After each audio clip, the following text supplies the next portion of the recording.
Most of the time when we build to improve our homes and buildings, our focus is to, of course, improve our space, make it more functional, and sometimes we focus on how we can select materials that are less bad for the environment. But what if we selected materials that were more good and could help bring restoration? That is the lofty goal, but I believe we can do it if we put our minds and we can achieve it. So if you're interested in this, please join us today for this important topic. Now, before we get started, we want to remind you that support for the Green Home Institute comes from Architectural Resource. Celebrating 35 years, they have decades of experience, relentless dedication to design, and devoted to creating transformation living environments. Architectural Resource is responsible for the planet's first ever Living Building Challenge certified home, residential home, and has a lot of experience in LEED, passive house, and more sustainable design, whether you want a certification or not, for new or existing homes. Learn more at architecturalresource.com. All right, well, welcome everyone to our session today, Design to the Nines, using regenerative materials to restore Earth's 9 planetary boundaries. This session is brought to you by the Green Home Institute. The Green Home Institute is a nonprofit with the mission to empower people to make healthier and more sustainable choices in the renovation and construction of the places we live. Today, I will be your moderator. My name is Brett Little. I am the education manager here. This course is approved for multiple continuing education units, including 3 of the 5 pillars of green and our certified green home professional designation, health, materials, and place. AIA Health, Welfare, and Safety may make it applicable to your state-based design or contractor license. All right, with that, I am excited to hand it off to our presenters, our speakers here today. Mike Johnson, Justin R. Wolf, welcome, and please take it away. All right. Okay, thank you, Brett. I'm just going to share my screen here. Justin, did you want to give a quick introduction for yourself? Sure, as well. Hi, everyone. I am Justin R. Wolf. I am a independent journalist. I live in southern Maine, where I operate a small consultancy advising architecture firms, manufacturers, nonprofits in the sustainability space on content strategy, ghostwriting services, and all manner tied to that. I'm also a regular contributor to such publications as Green Building Advisor, Metropolis Magazine, AIA Architect, and the list goes on. And I am also the author, the lead author of Design to the Nines, the most recent materials report published by Ecotone and Living Future. And I've also published, or I've authored 2 books published by Ecotone in its Living Building Challenge series. The most recent was published last year on HMTX headquarters in Norwalk, Connecticut. And that's me. Mike. All right. Thank you very much. And thanks to everybody for joining. It's really nice to have you here. I'm seeing lots of folks from all over the globe already, which is super exciting. Speaking of the globe, my corner of the world is in Northwest Montana. I'm right up next to the Canadian border. And I have been to a lot of the places being mentioned in the chat here because I actually came from the manufacturing side. I spent just about 10 years on the manufacturing side of sustainability, specifically in building products. And through that course of time, I spent a lot of time doing a lot of CEUs. So I'm glad to be back to this education component. It's one of my favorite things to do. These days, I am the senior director of the materials programs for the International Living Future Institute, which is now just called Living Future for short. And we put out these reports once per year. We do a whole lot of other things. If you don't know about our organization, please feel free to look us up after this webinar. I don't want to take up too much time. We'll talk a little bit about an introduction in a moment. Yeah, with that, I'm really excited to share some information about the 9 planetary boundaries, which you may or may not be familiar with yet, and how it can impact our material decisions in a really positive way. Back to you, Justin, please. Okay. So just a quick recap or overview of Living Future, formerly International Living Future Institute, or I think, for tax purposes, both names still apply, but Living Future for short. This is a general rundown of what Living Future is, its function, its mission, and also to just highlight the fact that Living Future, in addition to being the source of the Living Building Challenge, the Living Product Challenge, Declare labels, the Social Health and Equity Just label, Zero Carbon, should definitely include that. There's also Ecotone Publishing, which is the publishing arm of Living Future. And there are more than a dozen books in its Living Building Challenge series, two of which I have authored, I mentioned before. It also publishes annual reports on the Just label, on its equity programming, on these annual materials reports, the most recent, the 2025 iteration we're going to be covering today. And there's various other titles published by Ecotone. And if you don't mind me adding in just a few Please. things there, a few updates which I think are really exciting for this audience to know about if you don't follow us closely. First of all, we are a global organization. Living Future is headquartered here in the United States, but we'd also have Living Future Oceania, which until recently was the International Living Futures Institute of Australia. They're now representing all of Oceania, including New Zealand and that area. We also have Living Future Europe. So what's important about that, I think, is that we're also collaborating with worldwide certification and organizations like USGBC and IWBI for their WELL certification, and Design for Freedom, and Biomimicry 3.8, and a whole host of other agencies and certification bodies, so that we can all align on what's right and what is the true north direction, and we can all make sure that we're moving rapidly, because we need to, in the right direction. One other thing, or actually two other things that are of particular note right now, in a timely sense, we do an annual conference every year, and our next annual conference is coming up in Seattle, April 14th through 17th. Feel free to check that out if you like. At that conference, we are going to be introducing some of the new elements of the materials pedal and the Living Building Challenge. The new version is coming out. Simultaneously, we are working on a social equity label. It is now in pilot on a product level. We also have it at the firm level. And we're working on the new Living Product Challenge, honestly, to meet the needs of the day, because we've got a lot of work to do, folks. So with that, let's continue to talk about the work we get to do, that we love to do, and that we have to do. All right, well, I'm going to hand it back to you in less than 30 seconds, but just wanted to provide the download link for this report. Just a reminder, it is a free download. And for anyone who doesn't have a chance to screenshot this or, write it out real quick, then if you just Google Living Future Marketplace, that'll lead you to the bookstore, and it's an easy, straightforward download to get to this report and all the other reports that are free to download. So just a few more seconds, and then, okay. And then I'm going to hand it off back to you, Mike. Okay, so the big question of the hour, and not just the hour, but probably maybe of the century: what is regeneration? And I don't mean that hypothetically. We, as a community of practitioners, have long struggled with what is regeneration in context of what it means for building products, consumer product goods, etc. How do we meet our current needs as humanity while producing goods and maintaining an economy, but also allow the earth to regenerate the very basic resources that we need to survive? So, the question of what is regeneration is not meant to be tongue-in-cheek.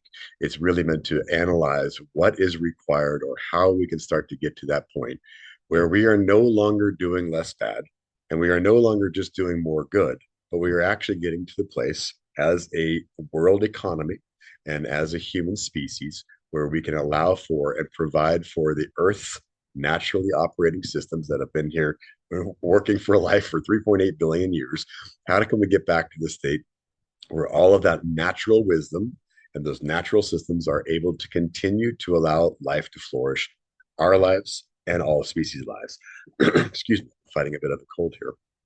So that's what the context of this question is in context of this CEU. Some really interesting updates. We at ILFI and some of those collaborating folks that I've been talking about earlier, we are actually embarked, we are about month 16 now, on actually trying to redefine what regeneration means for the product level, for Living Future, and hopefully for the community at large. So again, we can all rally around that true North Star, whether you're pursuing Passive House, or whether you're pursuing LEAD or WELL or Living Building Challenge, or any of those or all of those. We're hoping to get to the point where there is a common definition And I'm going to warn everybody up front.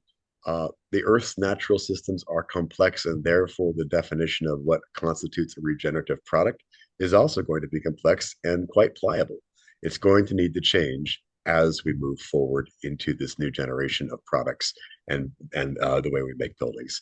Justin, if you wouldn't mind forwarding it to the next screen. Okay. Do you want to cover this one, or would you like me to cover this one? Well, we can cover it together, but I think I really would just want to touch on something that you mentioned, this not having a formal definition.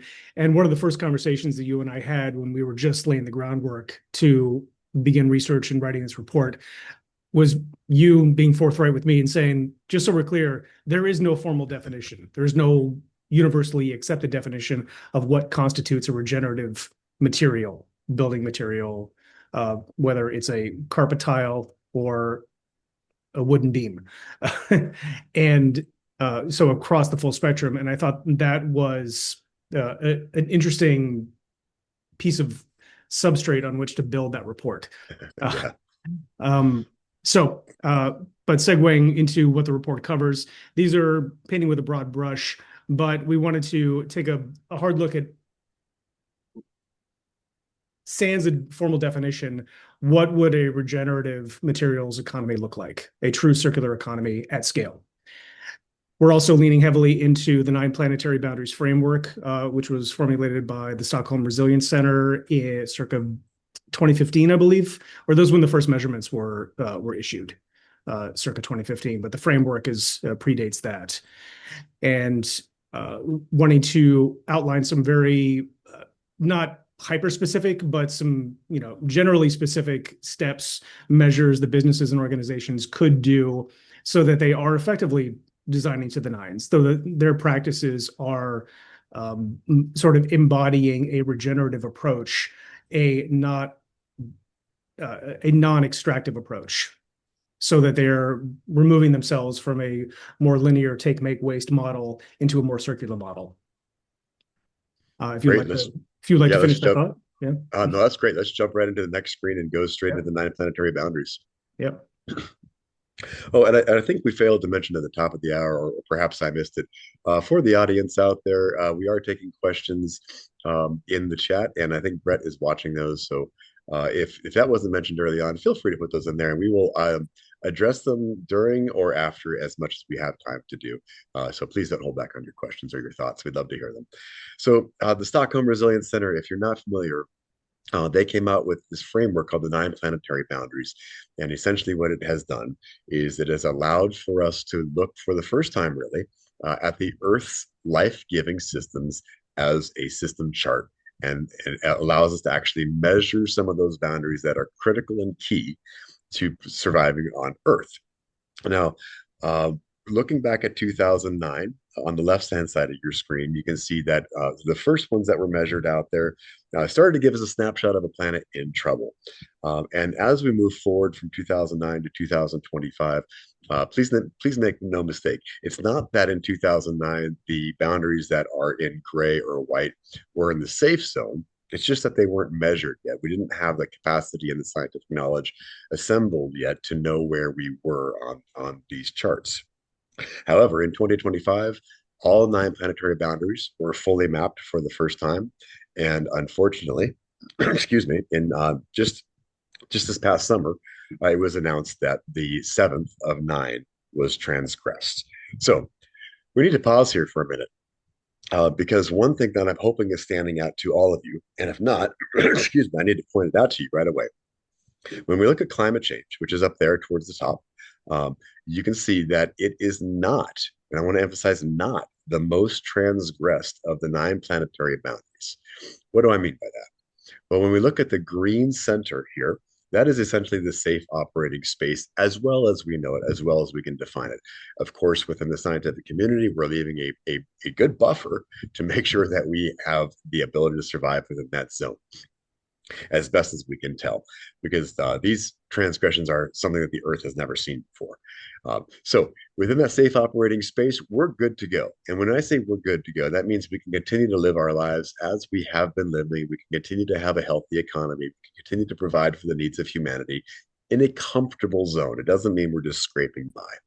As soon as we go outside of that range, what it means is that the further we go, the further we transgress those boundaries, the more risk is associated. We don't know, unfortunately, where the tipping points lie. Tipping points, if you aren't familiar, are points at which, if one or more are transgressed, we may go into a downward spiral where it cannot come back. The system cannot recover. So we don't want to do that. And the higher those transgression bars go, the closer we get to tipping points and therefore system failure. So going back to the point that I was trying to make, we as a community have rightfully spent a tremendous amount of time, effort, money, resources, and ideating on how we rein in climate change because it is incredibly important.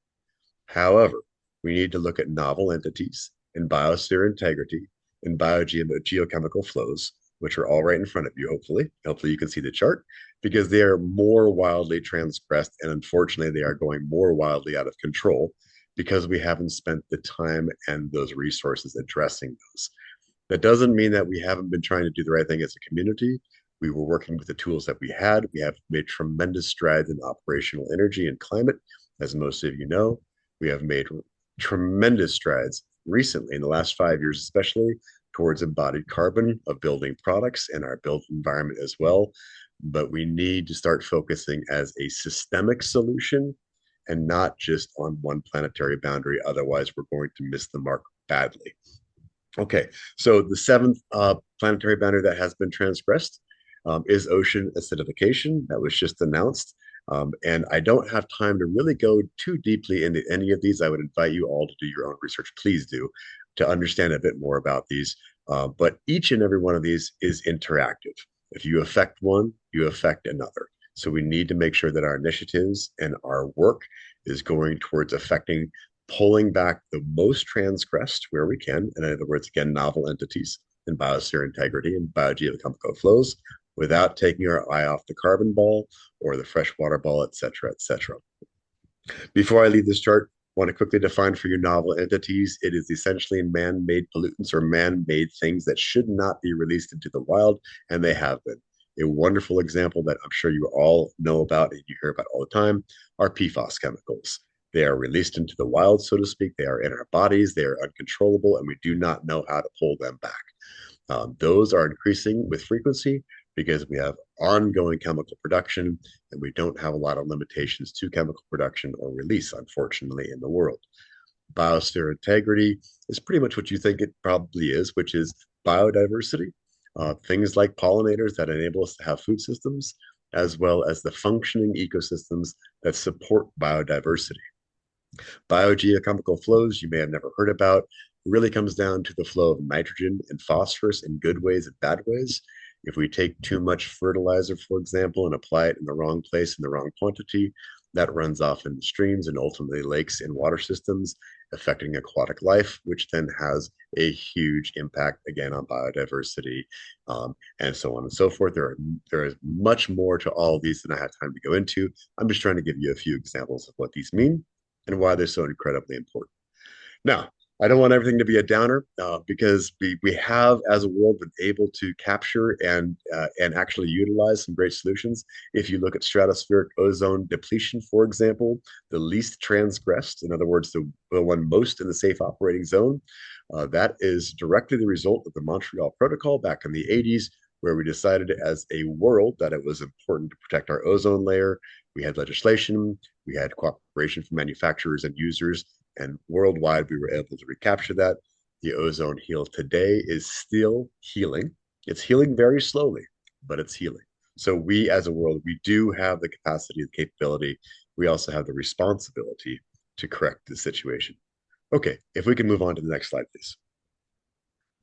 So what are the primary drivers? What are we doing to cause this? Well, a lot of things. Frankly, I'll put it real bluntly.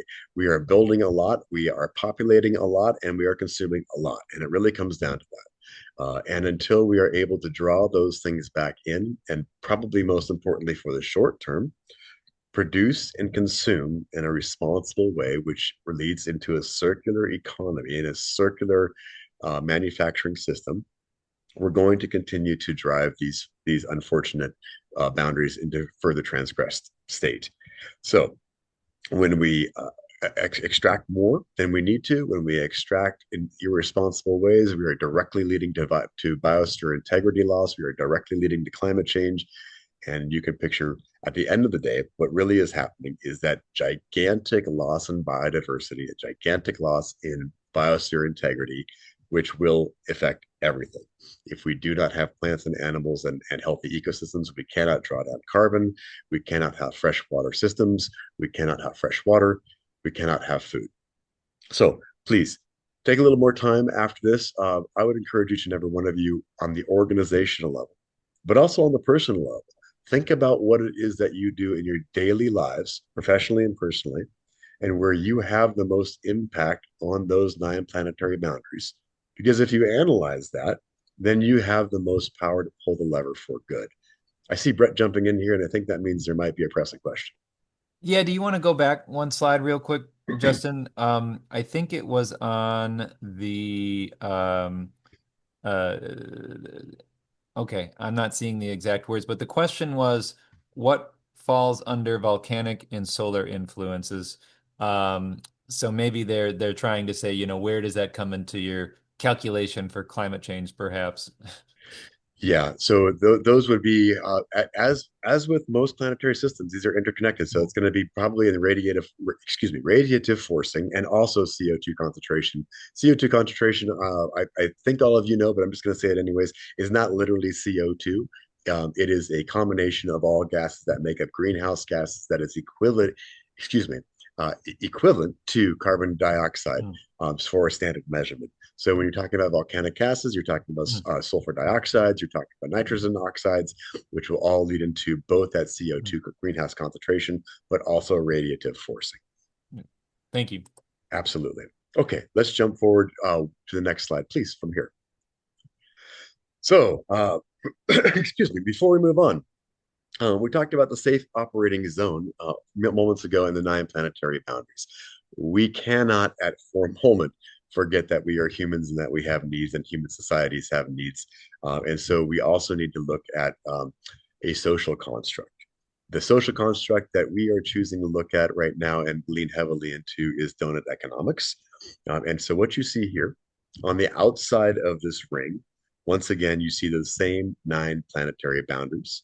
But on the inside of the ring, you see the basic necessities that are required for social equity, social peace, and social justice. In other words, for us to be peaceful human beings and productive. So we must balance these if we're going to make any initiative that is going to have long-term viability and actually get to that point of what, again, we're trying to define as regenerative. Because a regenerative building on its own does nothing. Regenerative communities and regenerative economies do everything. So we need to get to that place. In the center, to use a pun, that is the sweet spot of the social donut. We do not want to exceed the planetary boundaries, and we want to make sure that there are no shortcomings for social equity in the center of that circle.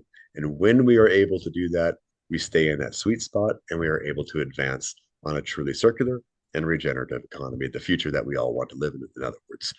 Next slide, please. Okay, so how does this translate? Because 9 planetary boundaries and then adding in social construct that makes for really 10 areas of heavy concentration, and all of those 10 areas of heavy concentration all have a lot of subcategories to keep our eye on. So it sounds overwhelming, and honestly, it is overwhelming. But that's why the planet is such an amazing place. It's truly complex, and it's truly regenerative, and we haven't been able to crack that nut. So how do we get there? As a community of builders and a community of building product users? Well, the Common Materials Framework is a translational piece. If you're not familiar already, I'm going to just kind of make this real quick. Mindful Materials is a nonprofit organization out there. I encourage you all to take a look at them.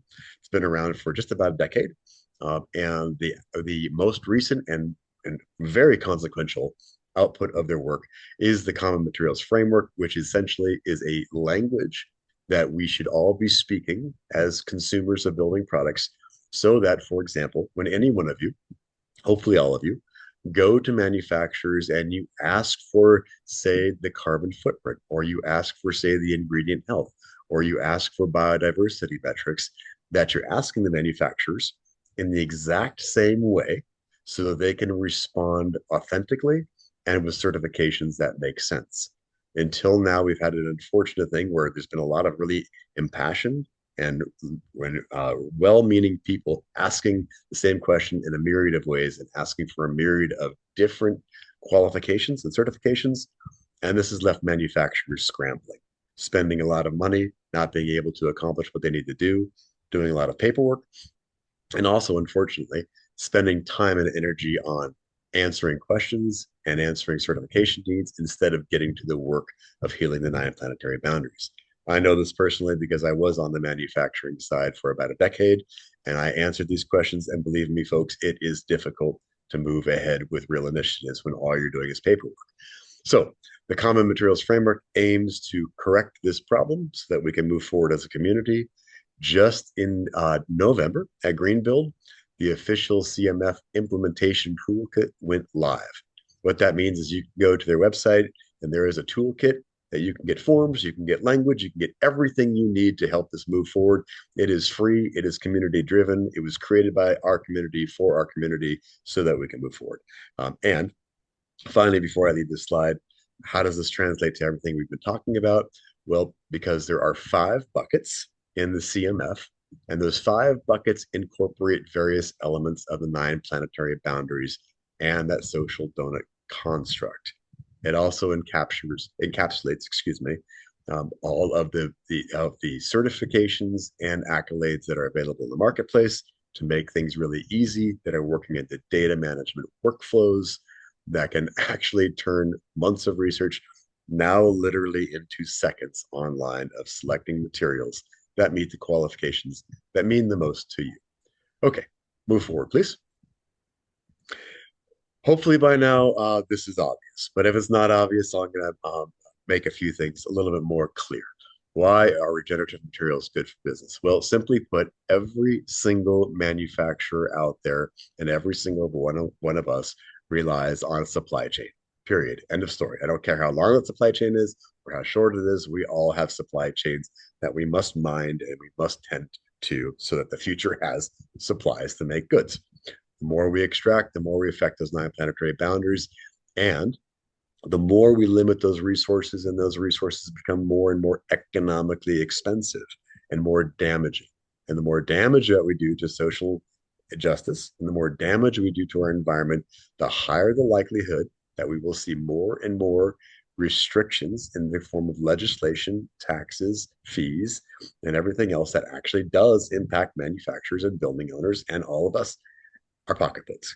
Also, we cannot forget risk, just simple risk. If supply chains run out, manufacturers have nothing to make. And that is a real existential risk to business. So we need to get to a circular economy. I'm not going to preach too much more about that because I think you all get that all too well. Next slide, and then we're going to turn it back to Justin so I can take a breath. Okay, addressing the gaps. This is why, honestly, and I'm not just saying this from my perch, but certifications and declarations are incredibly important when they are well-founded declarations and verified certifications. So cradle to cradle, an incredibly well-respected framework that has been evolving over the years. It crosses from building products over to the consumer goods market. Cradle to cradle is a wonderful designation. My encouragement, if you seek that, is always go for the highest level because that's where regenerative elements are starting to be woven in. The Living Product Challenge is now 10 years old, arguably the most progressive standard in the world for building products. And the new Living Product Challenge, like I said, we are creating right now, and we are establishing the foundation on the 9 planetary boundaries of the social donut construct. So you'll see a lot of that coming forward. Declare, if you're not already aware, it's essentially a nutrition label for building products, which relates directly to the novel entities boundary, which is, again, the most transgressed, the one that is the most at risk. If you know what's going into your building products, then you can choose whether you want to support that or not. If you don't want more chemicals going out of control, then look at a declare label or a cradle to cradle or an HPD, and you can decide from there. what is going into your building products, and if you can support that for the needs of your building and your space. Not going to go through each and every one of these. EPDs are wonderful. Also, make sure that you're watching for optimized EPDs, which have, excuse me, reemerged in the market. Brett, I saw you come on.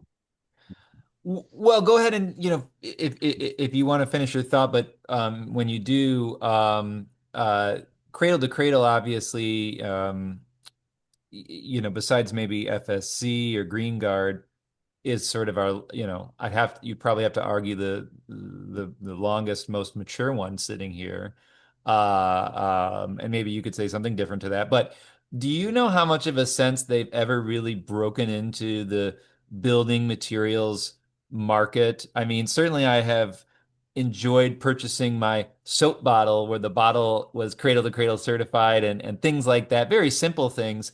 But how much are they really broken into the materials market and made an impact here? If you could speak to that from your knowledge. Yeah, I can. And it's an excellent question. And I'll answer it this way. Cradle to Cradle and Living Product Challenge have really faced essentially the same problem, and that is market adoption. And market adoption has faced the problem in the built environment space, primarily because not enough of us have demanded truly regenerative or multi-attribute certifications on their building products. That is not meant to be an accusation, it's just a fact. And so in the consumer goods space, people woke up really early because it was things like, oh, what's going into my baby bottle? I'm very, very concerned about that, which is completely understandable. But that direct consumer to mouth, so to speak, really raised the bar. Cosmetics, same way.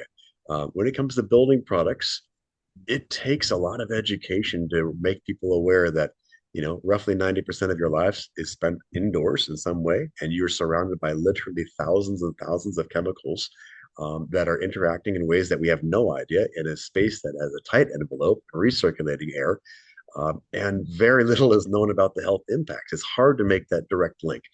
So all that to say, getting market adoption, getting demand from building owners and consumers for products with multi-attribute healthy aspects has been really difficult because, to be fair, it's really expensive. You've got to go through intense scientific rigor to get to the highest level of cradle to cradle or living product challenge. So the good news is CEUs like this are helping to spread the word. And the more we demand it, the lower the costs will become because there will be more verifiers. There will be easier pathways. And it's just a matter of consumers just shaking the cages. Be nice. Don't be mean to manufacturers, please. Like I said, I was on that side. Ask nicely and you shall receive. But don't stop asking. In fact, don't stop demanding. The time is now. We have to address this. So thanks for that question. And with that, I think I'm going to turn it over to Justin. I think that's your next slide up. Okay, thanks, Mike. So I'm happy that the last few slides you gave, it wasn't all doom and gloom. You were sort of ascending into more silver lining territory. So happy to take the torch on that, and wanted to dive into really what is one of the more meatier parts of the report in the middle, where we start to explore the actions of different innovators, different companies and manufacturers who are actually producing products with a combination of bio-based materials, or they are simplifying their supply chain so that there is, less, it's a little less complex to navigate and try to, perform that level of rigor that Mike was talking about. So if you're simplifying the supply chain, if you're using materials, the source, the byproduct, where it's coming from, you can put a very manageable geographical radius around where a large percentage of the feedstocks are coming from, then you're simplifying it. And I chose these 5 images to illustrate what better stewardship looks like. Stewardship, traditional baseline stewardship in the sense of, implementing waste management systems on your or practices on your construction site, or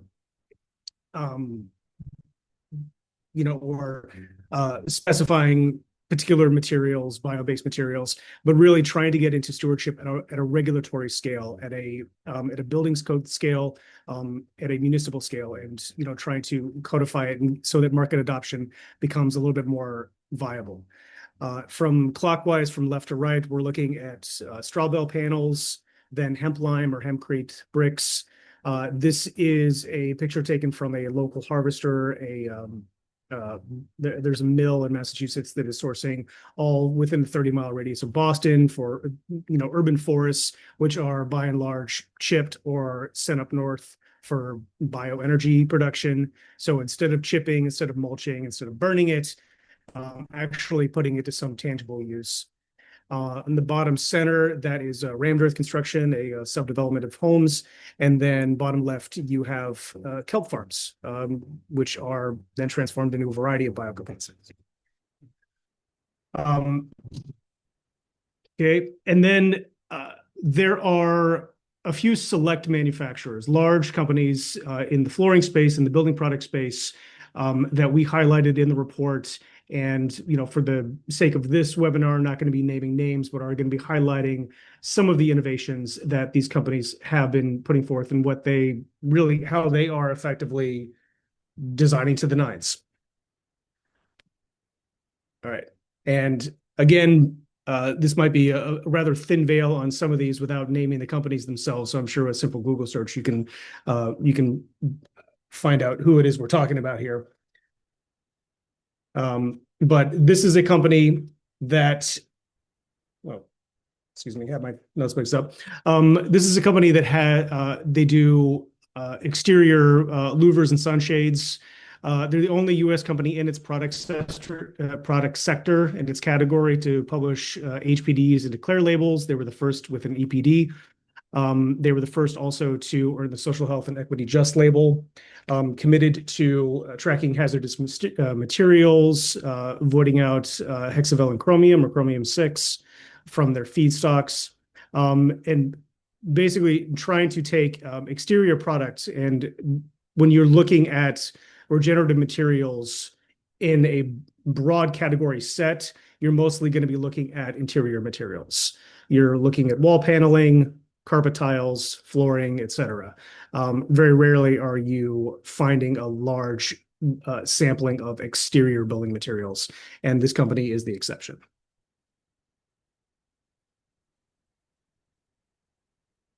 All right. So here we are, beg your pardon. This is a global leader in sustainable flooring products.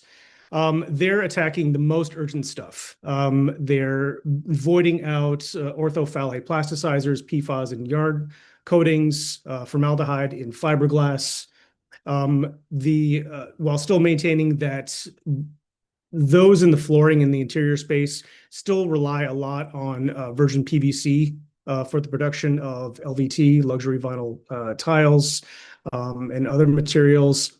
They have made a future goal to remove all plasticizers, orthophthalate and non-phthalate plasticizers, and rely on less virgin nylon, less virgin PVC, and also to rely quantifiably less on recycled content and lean more into bio-based to gradually shift those ratios, because I think you will find a lot of manufacturers in this space really selling certain percentages of the feedstocks and how much of their product is comprised of recycled material, sometimes without specifying just what that recycled material is or where it's coming from. So this is an example of a manufacturer in the interior flooring space that is trying to shift those ratios and get more into bio-based and effectively infuse their supply chain with greater transparency. This is another flooring manufacturer, and they are recently came out with an announcement that they avoided all red list substances and chemicals from avoided all worst-in-class materials from carpeting, from flooring. They are producing a recycled concentrate for polypropylene. They have launched a flooring line that is 100% recycled content and specifying that they're taking 80% carpet waste through their take-back program and a 20% soft plastic waste. So they have effectively closed the loop on this one product line. And yet another flooring manufacturer wanted to highlight take back programs, recover programs, and just the sheer quantity that these companies and how they are scaling up recycling, in-house recycling programs. This is the world's largest producer of flooring products. Sure, a simple Google search, you'll figure out who I'm talking about. But they are, of note, one of the largest recyclers of those flooring products. So they're taking back their own stuff, they're taking back other people's stuff, and they're putting it to use. They are pioneering waste to value within their own product stream. They have claimed to have diverted 160, more than 160 million pounds of flooring waste from landfill. They are also the first company to take post-consumer MDF board and make a recycled MDF board at scale. This technology exists, it has for some time, but to be able to do it at an industrial scale is quite impressive and has fairly large implications. Another flooring manufacturer, but the picture here, you are not looking at a doggy bowl of rat poison, which is the image that I always, that's what it looks like. It looks like a dog dish of rat poison or something else. But no, that is the byproduct of using mycelium to bioremediate the organic carpet waste in recovered post-consumer carpeting. This is a company that has partnered with a leader in the mycelium space, not in producing mycelium composite materials, but in using the technology to bioremediate, to effectively organically, biotically break down the organic waste stream from post-consumer carpeting so that it is not getting tossed in the landfill, that it's not getting burned, and so forth. And this is illustrative of, I think, a very interesting horizon where the building materials where this market is headed, which is looking at waste reduction efforts as transforming those into waste to value systems. And some of the technologies that are really, many of which are still 1 foot in the lab, but there is proof of concept. And the figure right now, we're just in the stage of figuring out how to scale this, what market adoption could look like if it's even viable in the next 5 to 10 years. Justin, Um, just for the non-fun guys out there on our call, what is a mycelium? Well, mycelium is it's a fungal, it grows out of a fungal substrate. So it's basically, it's not a mushroom. Mushroom is what grows out of mycelium, those Good web point. Yeah. structures, those Yeah. web-like structures that grow, but you're effectively making a fungal network underground that acts, these fungal systems are already acting as nature's recyclers. They're breaking down organic materials naturally in the forest that you can walk out to in your in your backyard. So this is taking by growing mycelium, you can grow mycelium from a substrate made out of sawdust or agricultural byproducts. So you can actively grow it in a lab and use it to break down organic materials that you're feeding it. And in the case of that previously cited company, they're taking the organic matter from discarded carpeting products and then breaking those down and creating a raw feedstock that can then be fed into the production, becomes an additive for a new flooring product, or to make turf for an athletic field or something. It's not necessarily apples to apples, carpeting becoming new carpeting. Sometimes it's carpeting being turned into something else entirely. And this can be done not just with carpeting, but a variety of organic materials. I don't want to go too far off track here, but since we're talking about that real fast, I want to encourage the audience here because that process that we're talking about here also has been shown through laboratory testing to remove some of those novel entities that were released in the materials that were being remediated. So it's a multiple solution. Do we have naturally based and naturally influenced solutions that know how to do all this? We just need to tap into them. So and I'm glad you said that because we talk about here in our 5 pillars of green, you want to maximize them all, but you have trade-offs, and a lot of times we find the trade-off between health and materials.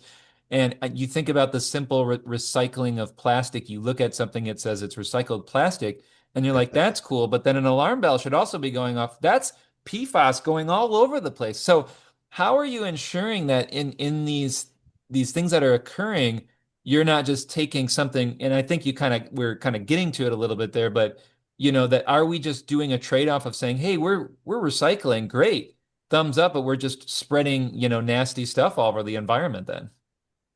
That is exactly the next generation of certifications and challenges that we're working on right now. It's as you mentioned, that is going to be a very tough nut to crack.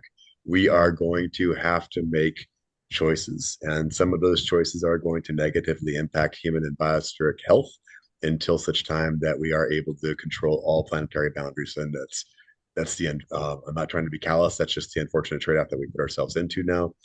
But again, the really positive note is their nature provides Mm. solutions. We just need to tap into them um, more with a lot more gusto and a lot more resource and a lot more time. And with that, let's turn it back to Justin. I didn't mean Yeah, to disrupt your flow, Justin. Sorry. Well, I just wanted to call out a report that is cited at least 2 or 3 times throughout, and I found it quite informative. And I was led down this path to find and read this report, which I knew existed, but I had never gotten around to reading it until I had a conversation with you, Mike, in which you said quite simply, you know what, people just, or I'm paraphrasing, but along the lines of, you know what, people think Earth is just this vast collection of infinite resources from which we can continually draw. And the fact is, we don't. It is a finite resource. Whether whether you're talking, about wood, soil, rare earths, or otherwise, we can't just keep tapping the well because eventually the well will run dry. And then I wanted to look at that at a macro scale and look at, and this report really does. It touches more on food and the resources of food, agricultural products, aquaculture in some metrics, but also food. And looking at the excluding Antarctica, the 13.3 billion hectares of landmass that are on Earth, 10 billion of which is vegetated, but 10 million hectares a day are being clear cut on average. So that should be a wake-up call to anyone who thinks that Earth is just this never-ending tap of resource that we can just keep extracting from. So this, I just have a few more minutes left, but wanted to talk a little bit more about waste to value and the waste to value economy and just what is being done outside of a bio-based material framework, but actually looking at active waste streams that are themselves the products of environmental blight that economically have no value on their face and environmentally have adverse impacts.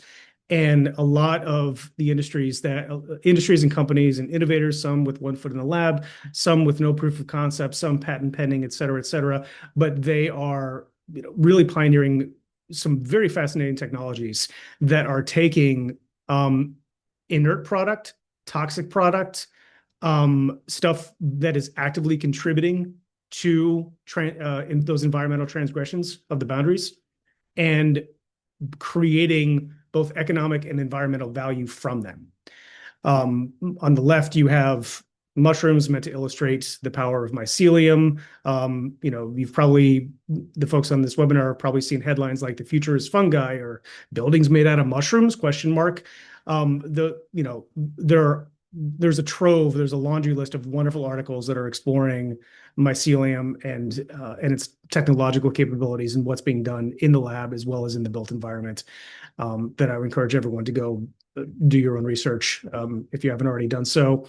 The middle is a biochar product. Biochar for millennia has been used for soil remediation in agricultural products, but now different biochar is being produced from a variety of different feedstocks, including sewage sludge from wastewater treatment plants, and being used to manufacture additives and SCMs, or supplementary cementitious materials, that are replacing large quantities of Portland cement in the production of concrete, and consequently drastically lowering the carbon impact of concrete production.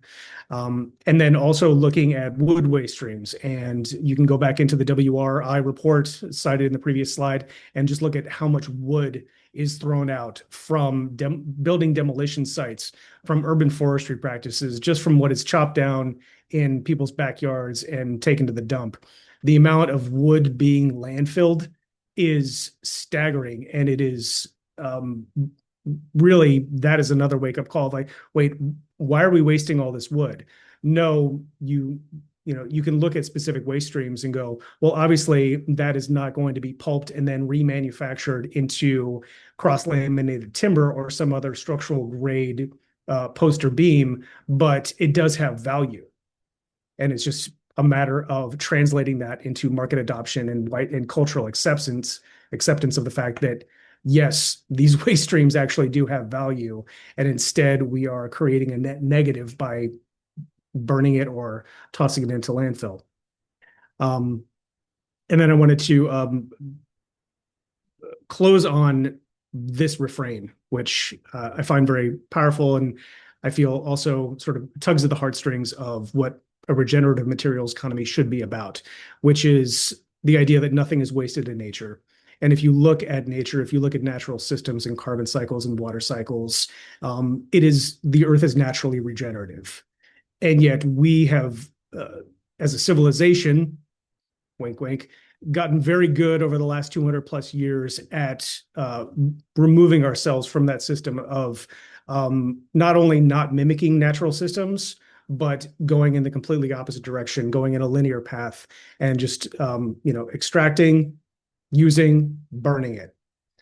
And in the process, creating those novel entities in allowing runoff into our waterways and into our soils, allowing those PFAS to enter our bloodstreams for generations to come. And but if there's some semblance of returning to natural systems and finding a way to mimic those cycles in our manufacturing practices and our production practices, it's not going to be a mirror image, but it does also, I think, return to form on what is Design to the Nines about? What is trying to realize a regenerative economy all about? It's not about treating manufacturing as the problem. It's not about eco-shaming human civilization for its own transgressions, its own sins from the Industrial Revolution going forward. But it's actually a reframing of how can manufacturing be part of the solution? Instead of saying, yeah, we did this and it was a huge problem and look at all the damage that we have brought. Sure, but let's not abandon that. Let's innovate. Let's continue to manufacture at scale. Let's push for market adoption, greater education, and actually make production and the manufacturing and building materials part of the solution. And I feel that's what Nothing is Wasted in Nature is about.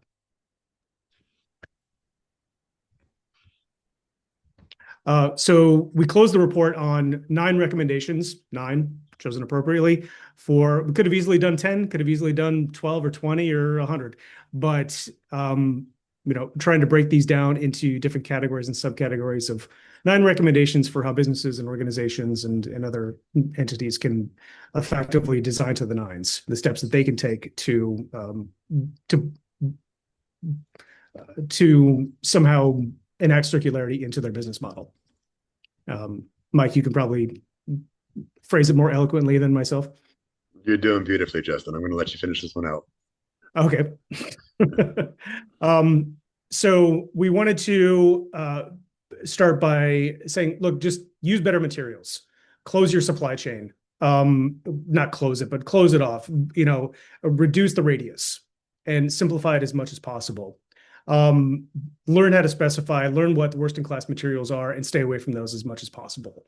You don't need to have a declare label on everything you put your building in. Even the world's best living building challenge certified building is not 100% red list free. It does not exist yet.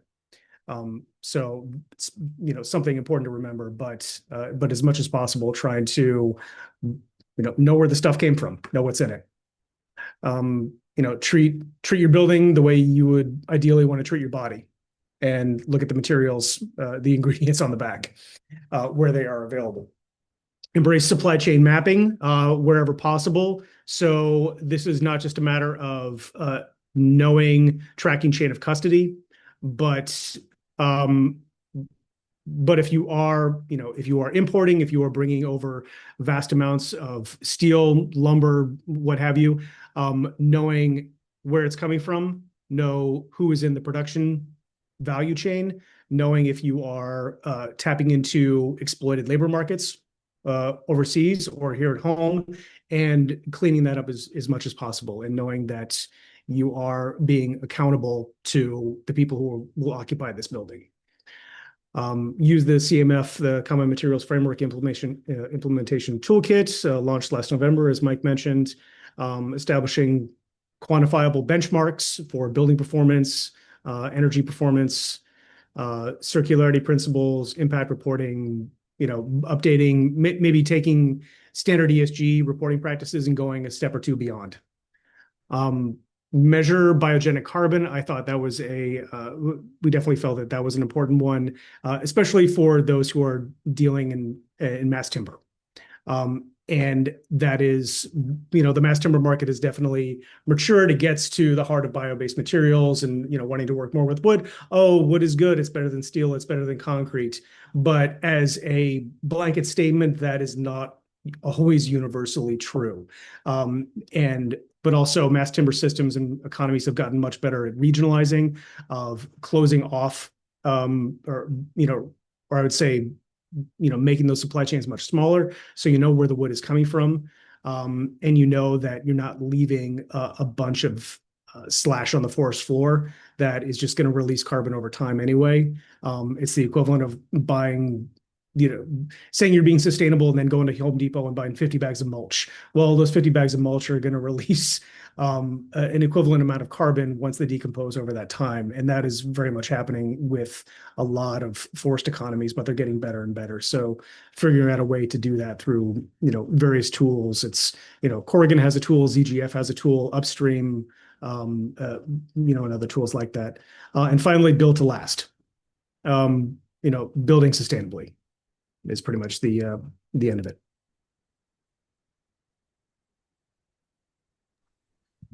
Awesome, Justin. Thank you.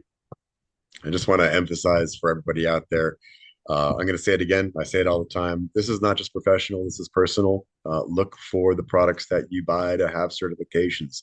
Ask the questions. Everything you purchase, everything you use, everything we consume has a massive footprint in the massive supply chain. And odds are unfortunately good that there is environmental degradation and or embodied slavery, or embodied suffering behind a lot more products than you know. So stay aware, and we can win this game. All right, thank you all. Let's get to some of those questions that are coming in. We got a second here for those. And before we get to them, yes, this session is recorded. Go to our YouTube. You'll see it there in a couple days. Or you can go there now, click subscribe, ring the bell, get an instant update when it's out. For those of you in the future, on demand, not right now, take your quiz with an 80% passing rate. You'll receive your continuing ed. For those of you here live, check your spam for the follow-up email from certs@gutenbergcerts.com. Take that survey that pops up at the end. We want to hear from you on this session. And as always, before we get to those questions, a huge thanks to our board of directors, our volunteers, our executive director, Jose Reyna, and our nearly 500 members. We're so close. Help us get there the rest of the way if you haven't committed yet. And our sponsors who are making more sustainable products to help us decarbonize and to hit some of these sustainable targets, like Rheem and Architectural Resource for Design, Panasonic Timber HP for reducing embodied carbon. And on that note, with embodied carbon, I mean, I see the questions coming in, and it feels like lately that is kind of where we all are, right? Like that's kind of the sort of, for better or for worse, it's kind of taken all of the materials oxygen out of the room. Like LEED came out and we were always talking about recycled content and post-consumer and all these things. And then Red List came out. And now it's just like, what is the embodied carbon, right? Like that's kind of where my focus is. So with our short amount of time, can you just speak to that a little bit? Brett, I honestly wish I could. I literally have a meeting coming up in about 30 seconds. Yeah. I'm gonna let Justin take over. Thank you, everybody. Wonderful questions. Reach out if you have any more after this. And thanks for inviting me today. Thank you, Mike. Thank you, Mike. Brad, I'm sorry. Could you just give me the cliff notes on that question again? So what Well, the question is, where are we with embodied carbon? I mean, and so I'm just looking at the questions that have come in, and they're all sort of revolving around embodied carbon, which I know many of these things that we're talking about go far beyond that. That's a component of it, but can you just speak to sort of the sort of tension of, we're all focused on embodied, that's important, but we need to sort of bring our attention to these other impacts. Yeah, I think that it's careful not to. I believe we need to be careful not to differentiate or treat them as mutually exclusive, because as speaking as a journalist, and a lot of what I was reporting on 2, 3 years ago were all these new embodied carbon tracking tools, Hmm. and how are we, and really trying to wrap our heads around the, scope 3. Scope 2 was Hmm. rarely talked about, and what are the scope 3 emissions? And how do we define that? How do we get them under control? And how do we really tackle embodied carbon as a macro problem?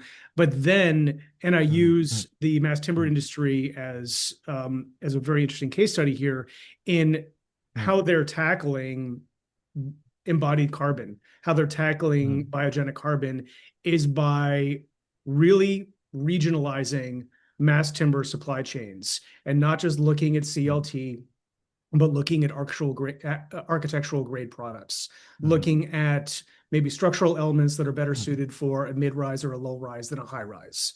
So you're Hmm. not getting the Douglas fir or the southern Hmm. yellow pine or the or the black spruce SPF North grade product that you're going to use to build a 40-story tower in Milwaukee, but you're using it to build a subdevelopment of 2-story homes Hmm. or low-rise commercial. And the way they're doing that, at least largely in North America, is maturing to the point where, what Europe has been doing for generations, which is regionalizing it. If you Hmm. regionalize it, you simplify your supply chain. If you simplify those things, then you are Hmm. inadvertently tackling the embodied carbon problem, because you know where everything is coming from. Hmm.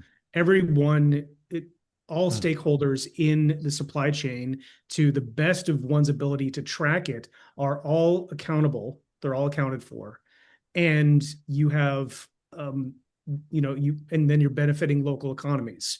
So all of those solutions as a holistic set are getting at the embodied carbon issue.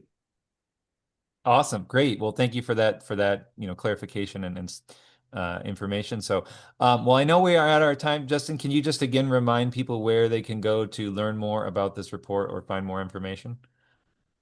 Yeah, if you go to living-future.org, and then under the marketplace tab is where you're going to find everything that's published by Yeah. Ecotone, the publishing arm of Living Future. It's going to be this report. It's going to be the Just report from last year, Mhm. um, written by another fantastic independent journalist, Juliet Mhm. Grable, who's written several of the Living Building Challenge books for Living Future. It was a great report. I highly recommend that as well. And then anyone who wants to purchase any of the Living Mhm. Building Challenge books as well, those are available for purchase. Yeah. Yeah. And, Great. and I'm an open book. And so feel free, if anyone wants to ask more questions, feel free to email me. Uh, and I'm at justinrwolf.com is my website. Yeah, yeah. Well, and a huge thanks to Mike had to go, but Mike Johnson and Living Future Institute for his time. Justin, if you don't follow Justin on LinkedIn, make sure you do. I learn always something new. So I really appreciate that and certainly enjoy all of your articles on Green Building Advisor when I can catch them as well. And So I always appreciate you pushing back in the comment section as well, Brett. thank you. Yeah. No, seriously. Yeah. All right. It keeps me on my toes. All right. Well, take care, everyone. We'll catch you same time, same place next week. So goodbye. All right. Thank you, Brett. Thanks, everyone.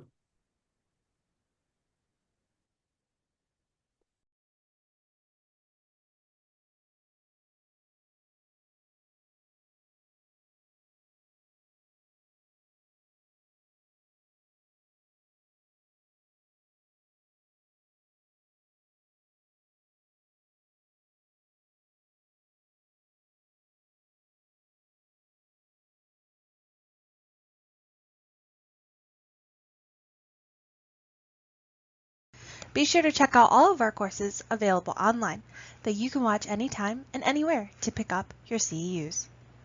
Before you go, make sure to subscribe to us on YouTube to get weekly updates and stay up to date on green building science courses, webinars, and home tours. Thanks again.